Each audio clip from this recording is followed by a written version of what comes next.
impacted it on the outer edge over in here. Anyways, there's that lip. I haven't cleaned this one up yet. But this lip right here, I'm talking about that edge. So when I go to adjust these, that's why they call it a drop light. Alright. These are the shoes. I still got some life left in them.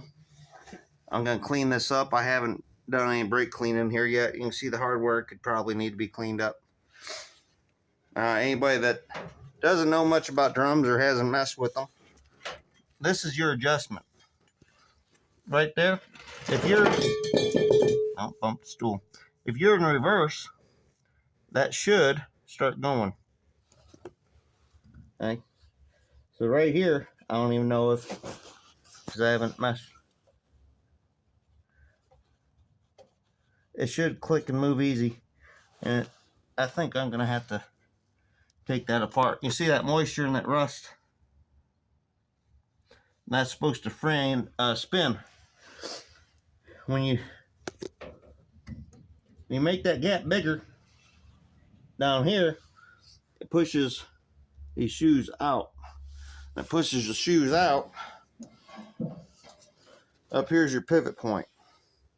Okay, so the bottom gets pushed out, opens up, and it pivots right up here.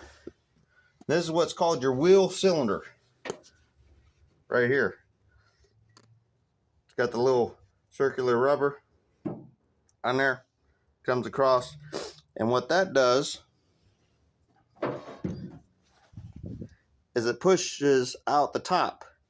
So when you're hitting your brakes, the bottom should be the fixed point, don't move. And your top is supposed to expand out. These springs pull it back in when you stop on your brakes. So if you got broken springs or weak springs, it might be sticking, or you could get gravel in here. Gravel, dirt, rust. That's why I like rotors and calipers a little bit more, but yeah. So you take that adjustment screw, it should work, and then you open up the bottom, and then when you hit the top, you're a lot closer to engagement. So if you're feeling like your brakes aren't grabbing, which was my case, it felt like I just had front brakes and the back didn't feel like it was doing much. That's why we're tearing into this. And I'm not even going to put new shoes on there. And they actually have rivets. I can't see them right now. If they